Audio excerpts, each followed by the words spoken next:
Hi, I'm Sean Burkle. I'm an assistant professor here at the University of Maine in the Climate Change Institute and Cooperative Extension. And I'm also the Maine State climatologist. And so what I do as the state climatologist and as a researcher is I study climate variability, of course, with the focus on Maine. And I also do stakeholder outreach and a variety of different things in that role. What I'd like to share with you today is a little bit about what I do with climate models, and in particular, delve into some Maine historical climatology, how we can use the historical climate record and then information of historical events, in particular, how Penobscot Bay during some of the coldest winters of the 1800s and early 1900s, how the bay used to freeze over during some of the winters and how it hasn't happened for a very long time now. I'm going to share my screen so we can see a few slides.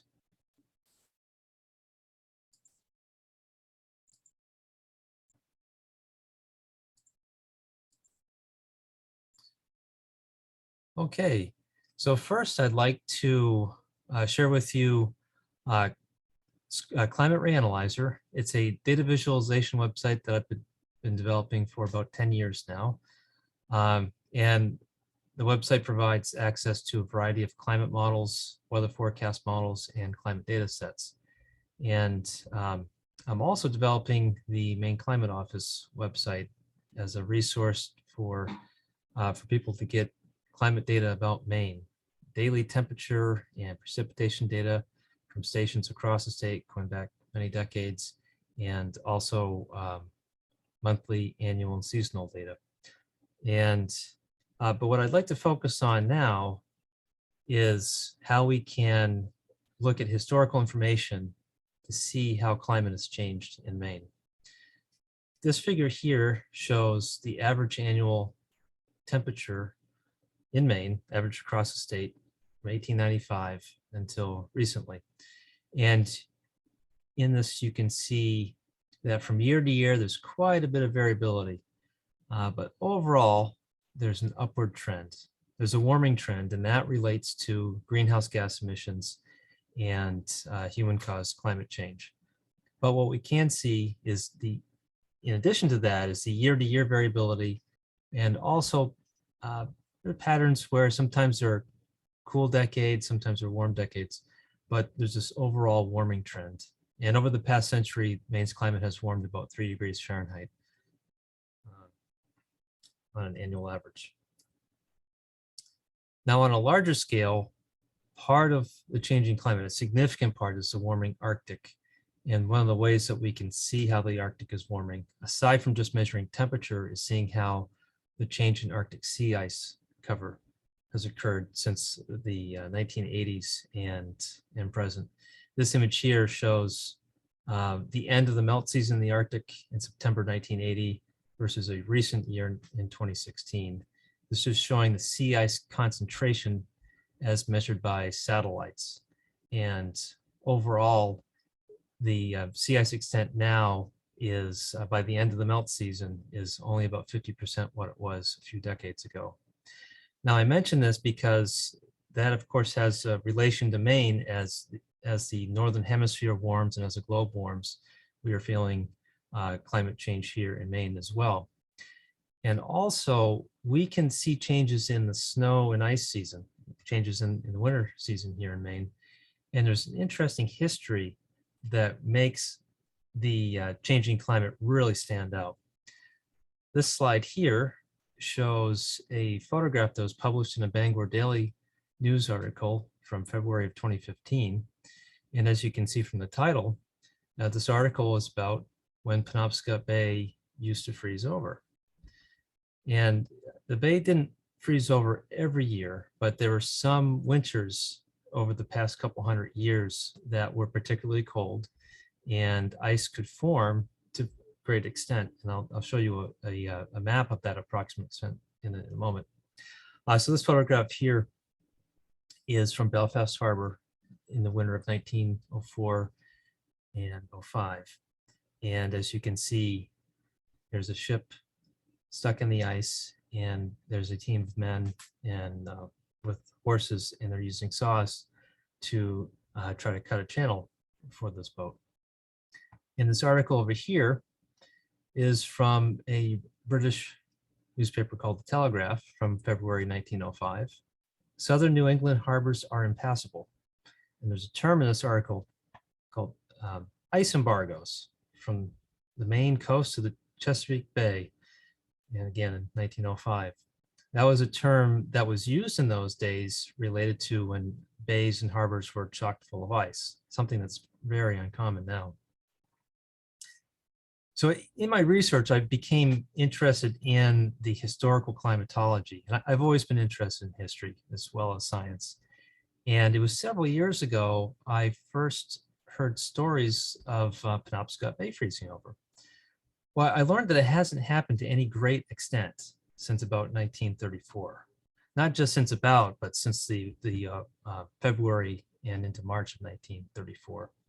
Although there were a couple moderate freeze events in 1971 and also in the 1960s. But this map here shows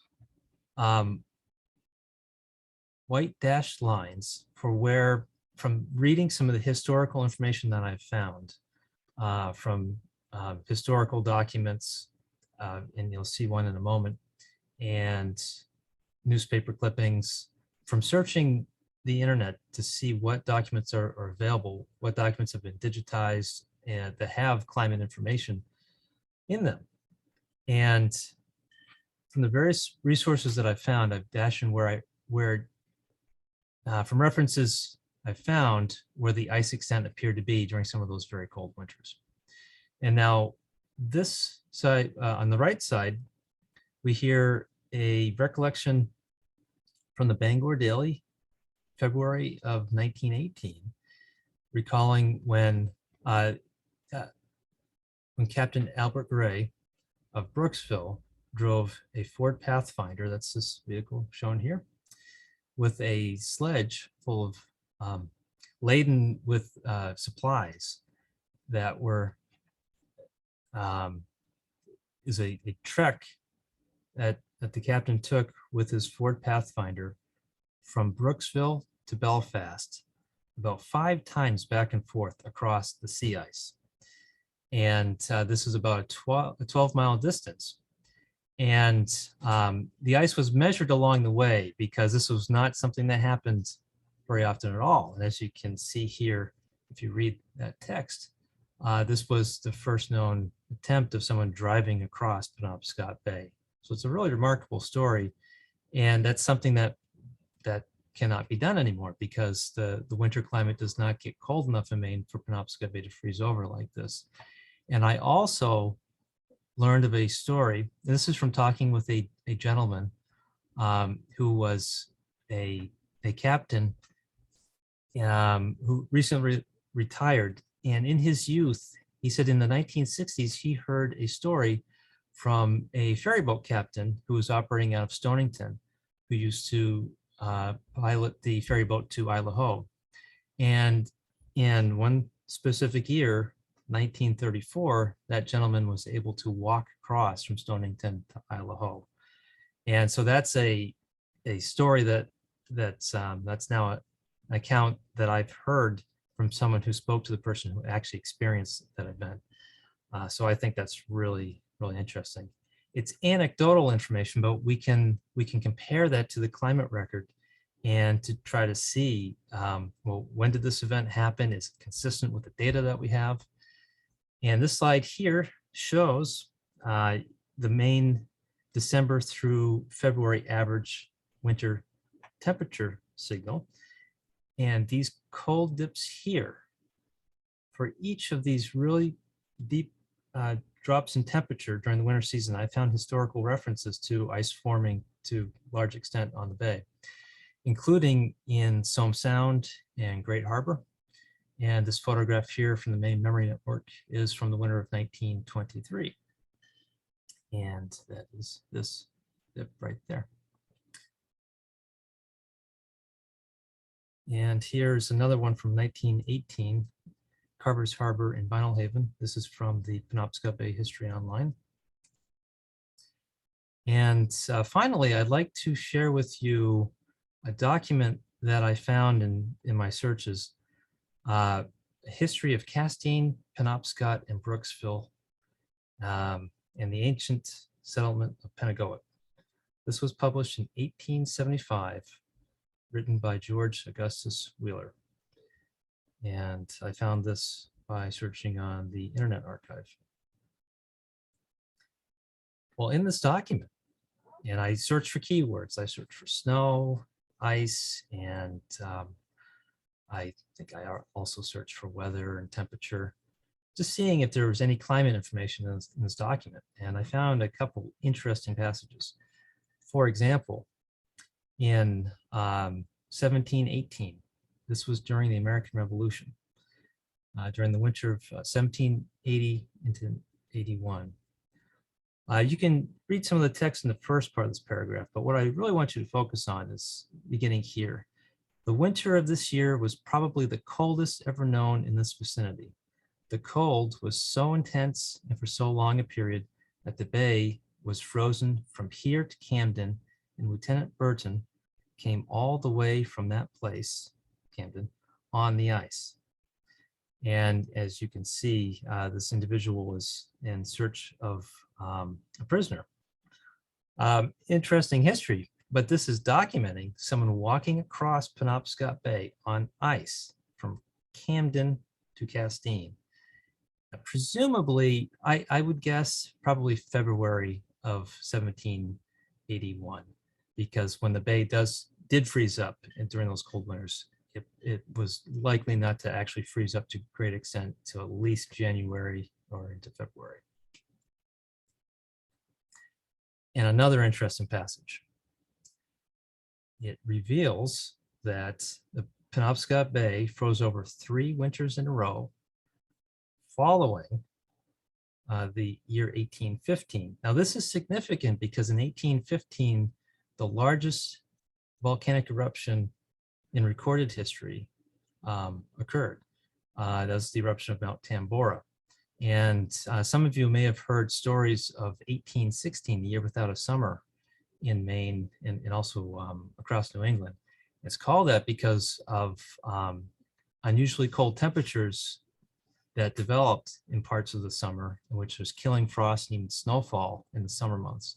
Now, the entire summer was not like that. There were some very warm days, but punctuated by some unusually cold days that were sufficient to kill crops and cause famine in some places. It's a very well-known event that also impacted parts of Europe. As we can see here, since the incorporation of Castine, Penobscot Bay has frozen over so as to permit a passage to Belfast upon the ice some 4 or 5 times only. The first 3 times in which this event occurred were the 3 consecutive years of 1815, 16, and 17. Again, this is from a document, The History of Castine, Penobscot, and Brooksville, published in 1875. I'd like to point out that 1815, 16, and 17. From reading these old documents, I figured out that when a winter was discussed, the year would usually be assigned for the start of the winter. So in this case, 1815 would refer to probably December of 1815. And today we would usually say, we would have said 1816 and take the latter part of the winter. And I was able to confirm this with temperature data from Dennisville on the down east near the Maine coast. And that there's a temperature record from that site that begins in early 1816. And from the measurements of morning temperatures, those 3 winters in a row, I was able to identify that it does indeed appear to be the 3 winters after the eruption of Mount Tambora. And there's research in the literature that shows that some of the variability that we saw in the temperature cycle, and I showed earlier, some of that variability can link to volcanic eruptions, and there's scientific literature on that. Now, Maine's climate is warming, and but this historical information gives us a picture of how Maine's climate has changed, how we can see in some ways how the climate has changed. And I think this is a good example of Penobscot Bay no longer freezes over in the winter. And the last time it did to any great extent, in which the ice could extend all the way down to even Rockland, that hasn't happened since 1934. And I would like to say thank you, and I hope that you enjoyed my presentation.